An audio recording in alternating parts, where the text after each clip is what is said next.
Naruto ran towards Hokage Tower, the girl he found in the lake, in his arms. He rounded the corner and ran straight up the wall to the open window.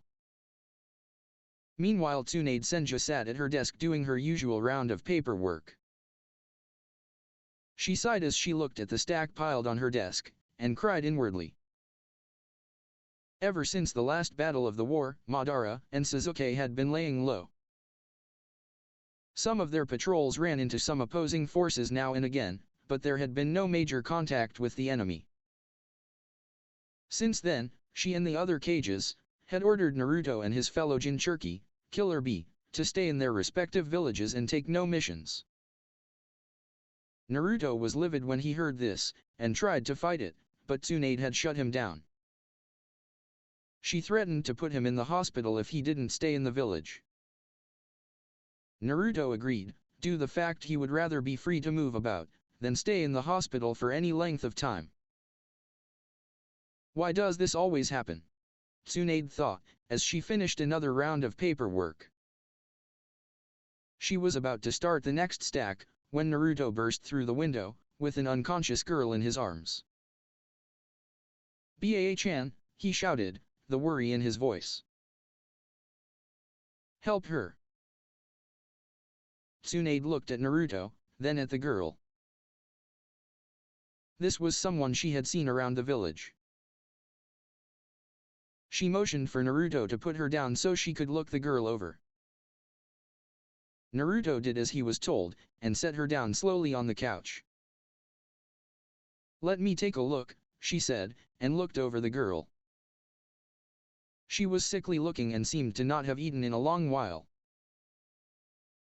Tsunade did the medical scan justice, and saw that she had passed out from exhaustion. She took a good look at the girl and knew for a fact that she was not from the village. "Naruto, where did you find her?" Tsunade asked Naruto, with a bit of concern in her voice. "She was floating in the lake, in training ground 47, Naruto said. "I was relaxing near the lake, when I saw her floating in the water. I pulled her out as fast as I could. She was conscious for a moment before blacking out again." Tsunade frowned. "Have you seen this girl before?" she asked, wanting to confirm her suspicions.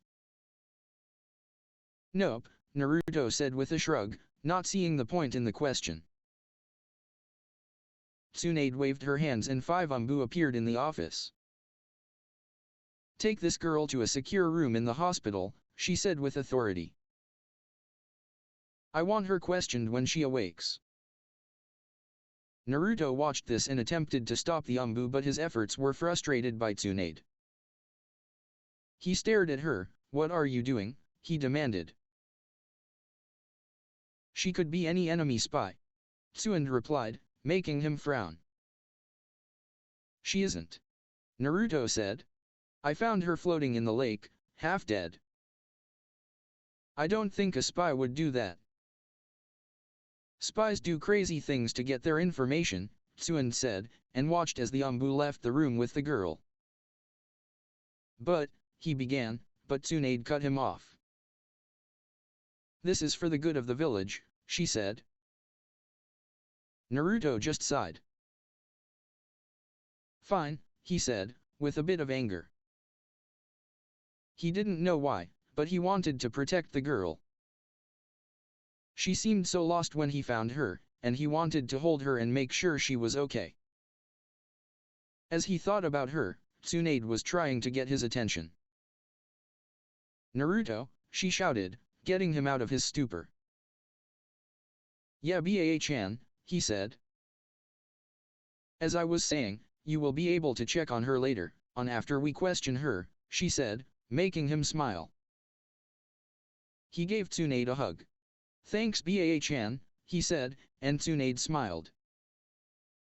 "You're welcome, brat," she said, as the two broke apart.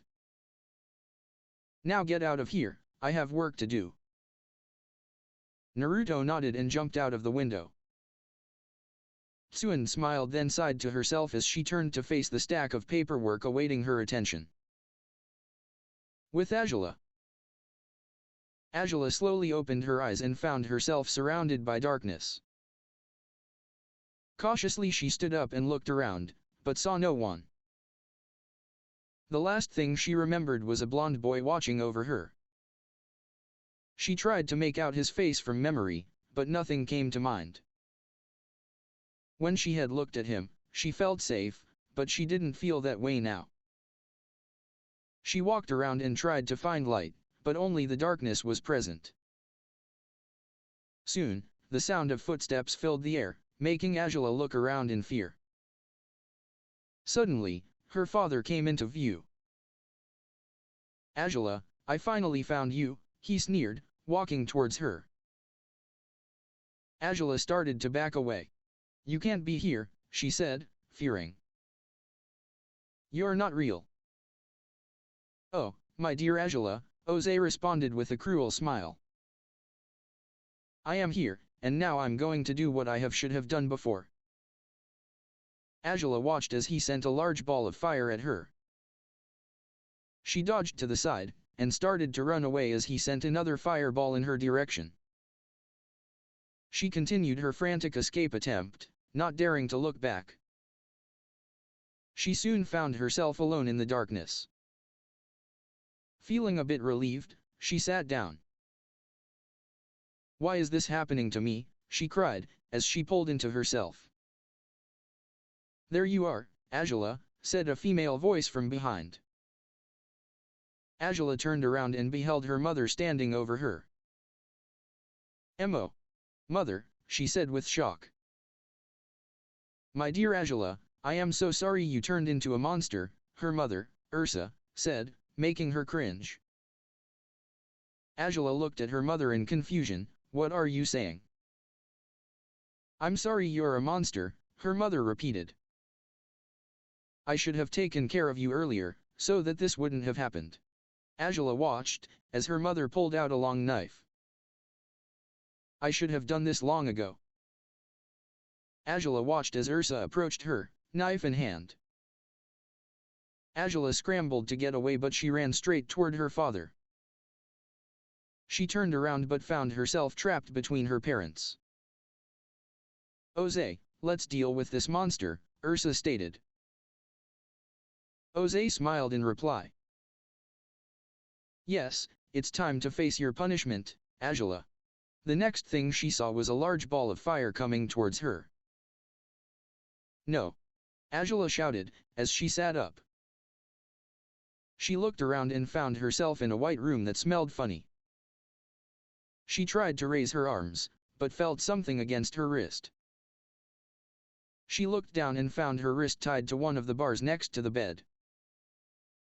She tried to pull away, but the bonds held firm.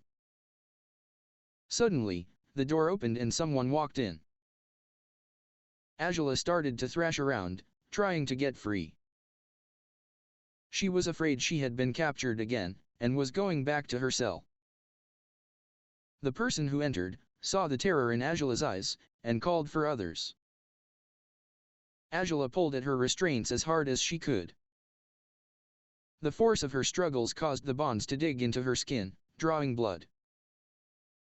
"Someone get the sedative," a voice commanded, as the people tried to hold Azula down, but she wouldn't have it. She wasn't going back. Suddenly, she felt something prick her neck and she slowly started to fall back into darkness. One of the doctors watched as Azula went to sleep. "Get me the Hokage," he said with a sigh, and one of the nurses nodded. He had seen this before and was afraid that getting any information out of the girl would be much harder than he had anticipated. A few minutes later, Tsund walked into the room and saw the doctor bandaging the girl's wrist. "What happened?" she questioned, as the doctor finished dressing her wounds. He motioned for Tsunade to follow him outside the room. She woke up and started to struggle. "We had to restrain her and give her a sedative." "Okay, so what the problem?" she asked. "From her reaction, I'm thinking she might be mentally unstable," he deduced, making Tsunade frown. "Are you sure?" she asked. "I have seen that reaction before," he said. I am almost positive, but I would like you to bring in a Yamanaka to make sure. I will have Inoichi here as soon as possible, she replied, and headed out of the room. The doctor watched her leave and called one of his nurses to watch the girl. With Naruto. Naruto sighed as he left his apartment. He had decided to visit the girl from the lake and thought it would be a good time to go see her. They had to be done with her questioning by now, he thought. He smiled to himself and headed out. He grinned as he looked around the village. Even though it was nothing but a huge crater some time ago, but the village came back vigorously. That is the will of fire for you, he said, as he headed towards the hospital. Naruto soon arrived at his destination and headed toward the main desk. He was about to ask for the girl's room, when he saw a familiar head of pink hair.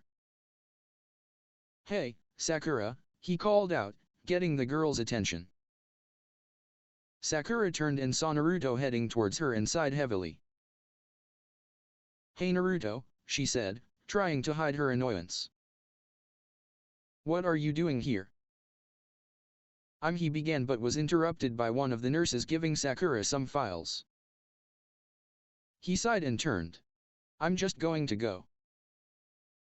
Sakura finished talking to the nurse, and looked around for Naruto. Seeing that he was no longer there, she continued on her way. Naruto meanwhile was headed towards the prisoner wing of the hospital to check on the girl, after finding the main desk to be no help. He entered the wing and saw Tsunade standing next to Inoichi, Ino's dad. He walked over to the pair with a smile on his face. Hi Baa-chan, he greeted. Tsunade turned to face Naruto, a look of annoyance on her face. What are you doing here? She questioned curtly. I came to see the girl, he responded. You should be done questioning her now, right? No, we haven't, Tsunade replied. She woke up for a few moments, but she started to struggle, so we had to sedate her. Is she okay? Naruto asked with concern. For now, she replied. I'm going to have Inoichi enter her mind and see if he can get anything from her. Naruto nodded. Can I come? He asked. Tsunade nodded. He followed the pair as they entered a room down the hall and saw the girl lying on the bed, her wrists tied to the bed bars. He noticed that her wrists were bandaged and wanted to inquire about it, but remained silent as he watched Inoichi walk over to the girl's side.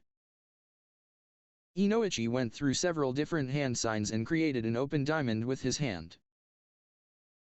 Mind transfer justice, he said, and his body slumped. Inside Azula's mind, Inoichi stood in darkness. He started to walk, his blonde hair swinging behind him. He walked until he reached what looked like a bit of shattered glass. He picked it up and saw that it was a piece of the girl's broken memory. It showed when she was a young girl, talking to a woman who seemed to be her mother. He set the glass down and continued on. Soon, he found more and more shattered fragments of memories. What could have caused her mind to shatter this much, he thought to himself. He started to slowly piece together the memories. He saw that she was a princess of a great nation, who seemed to be able to control fire, without the use of hand signs. This nation seemed to be at war, with what looked like the rest of the world. He saw that she was very ruthless and always decimated her enemies. She would have made a great shinobi, he decided, as the memories continued to fall together. He watched the betrayal she received from her companions in her fight with a boy with a burn around the left side of his face. He frowned and saw that she had been in a cell ever since. He was about to leave when he saw the girl run past, the fear evident on her face. He turned and saw two people chasing after the girl. It was the woman who looked her mother and the man he assumed to be her father. He was about to chance after them when he suddenly felt himself being expelled from her mind. He opened his eyes as he felt himself enter his body, only to see that the girl was shaking violently. Tsunade was trying to stop her, but the shaking was getting worse. "What happened?" he asked, getting up in an attempt to help. "She started to have a seizure a moment ago," Tsunade replied. Inoichi watched this, and wondered what they could do for the girl. He suddenly saw Naruto rush forward and put his hand on the girl's forehead. "Naruto, what are you doing?" Tsunade cried, but it seemed Naruto hadn't heard her. His only focus was on the girl. The pair watched as his eyes slowly closed, and wondered what he was up to. With Naruto a few moments earlier. Naruto watched as Inoichi entered the girl's mind. He couldn't help but worry. He couldn't shake the feeling that something bad was going to happen to her, and he wanted to stop it. Kyuubi noticed his apprehension and tried to alleviate his worry. "It's fine, Kit," she said. "Inoichi is just taking a look around." "I know that," Naruto replied, the worry evident in his voice. "I just have a feeling that something bad will happen." Kyuubi knew that when Naruto got one of his bad feelings, he was usually right. "Okay, Kit, I believe you," she assured him, and Naruto smiled.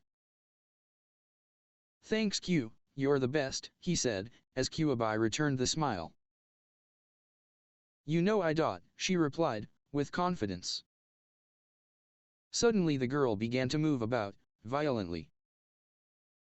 Naruto watched as Tsunade rushed over to see what was going on.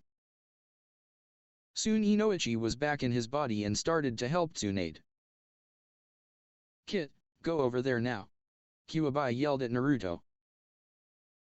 "What can I do?" he asked in a panicked voice.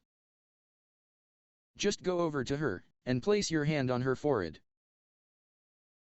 "I will take care of the rest," Kyuubi ordered.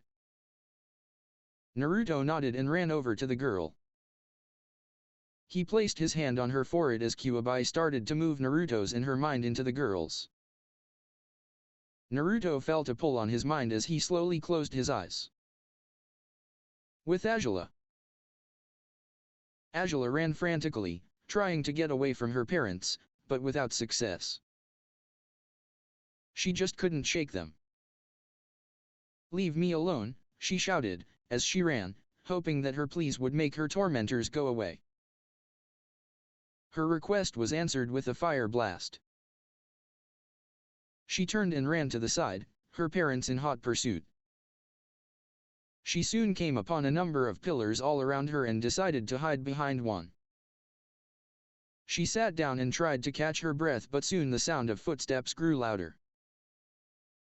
"Oh Azula," Ursa sang out, as Azula scooted closer to the pillar. "Come out, Azula." Azula didn't move, not daring to make a sound. "Azula, please come out," Oze called as a pillar crashed to the ground. Azula dashed to another pillar, and remained still. "Azula, come on out," Ursa begged. Azula remained frozen as she watched a huge wave of fire take out several pillars beside her. "They're not real," she told herself, but she could still hear the clamor as more and more pillars were smashed to bits. She knew she couldn't stay there any longer and she took off again. She ran as fast as she could, unwilling to look back, not wanting to see what was waiting for her. She wanted to get away from it all, the pain, the loneliness, the sorrow, she wanted it all to end. "There she is!" Oze shouted, causing Azula to run faster. "Please. Someone help me," she thought to herself as she fled. With Naruto. Naruto opened his eyes and looked around. He found himself in darkness with Kyuubi standing by his side. "We are in the girl's mind," Kyuubi said as they looked around. "Okay, now what?" Naruto asked. "We find her and help her," Kyuubi replied. Naruto nodded in agreement. "Let's go," he exclaimed and started to walk into the darkness, with Kyuubi close behind. With Azula. Azula came from out of the pillars and found herself standing in a replica of the courtyard where she fought Zuko. She tried to head to the stairs but a wall appeared to be blocking her way. She turned back to see her father and mother standing there. "We found you," Oze said satisfied, as he brought out a fire-covered hand. "It is going to be okay, honey," Ursa stated as she lifted her knife. Azula looked at her parents, her back pressed against the wall. "No. Leave me alone," she screamed, searching for an escape. "This is for your own good," Ursa said as she started to walk towards Azula. "This will only hurt for a moment." Azula stammered as she watched her mother coming towards her. "No." "With Naruto?" "No," a girl's voice echoed, causing Naruto to look around with a start. "Where is she?" Naruto shouted in frustration. He looked around but still was unsure as to where the sound came from. "Help me," the voice echoed again. Naruto frowned in complete frustration. "To hell with it," he shouted, and ran off to the left. Kyuubi followed close behind. "Please be okay," Naruto thought as he ran. With Azula. Azula managed to dodge another blast of fire. She looked up to find and saw her mother still advancing. She turned and ran back toward the pillars, hoping to find new place to hide. She sprinted and soon felt a familiar surface against her feet. She looked down and saw a metal grate over water. "No," she thought, and tried to get off the grate, but she was stuck.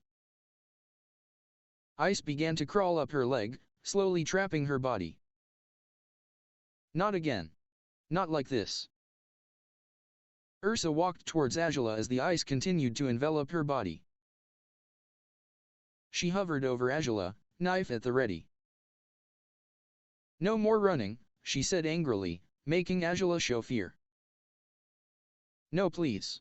Azula begged, "Please someone help me." Ursa looked at her daughter with sorrow in her eyes. "I am sorry this has to happen," she said as she raised the knife, "but this is the only way." Azula watched as the knife came down and closed her eyes, waiting for the end, but the end never came. She slowly opened her eyes and saw someone new, standing in front of her. He wore a black jacket, and pants that had orange stripes going down the sides. His blonde hair danced in the wind. "You're not laying a hand on her," he said and pushed her mother back. He turned and smiled at Azula. He had a handsome face and 6 whisker-like marks in his face. "You okay?" he asked reassuringly. "Don't worry, I will take care of it." "Who are you?" she asked hesitantly. "Let me take care of this first," he said with a smile and turned to face Ursa. "I have no idea why you're attacking her, but you're not going to hurt her," he demanded, and pushed her back. "Who are you?" Ursa shouted, her attention suddenly diverted to the boy, and attempted to stab Naruto. He easily sidestepped the attack and punched Ursa across the face. He pressed his attack and pushed Ursa back even further. Oze came forward and attempted to attack, when suddenly a large fox with 9 tails assaulted him. He found it futile to fight back and found himself trapped. Ursa had backed away from the blonde. Oze had got away from the fox and stood next to his wife.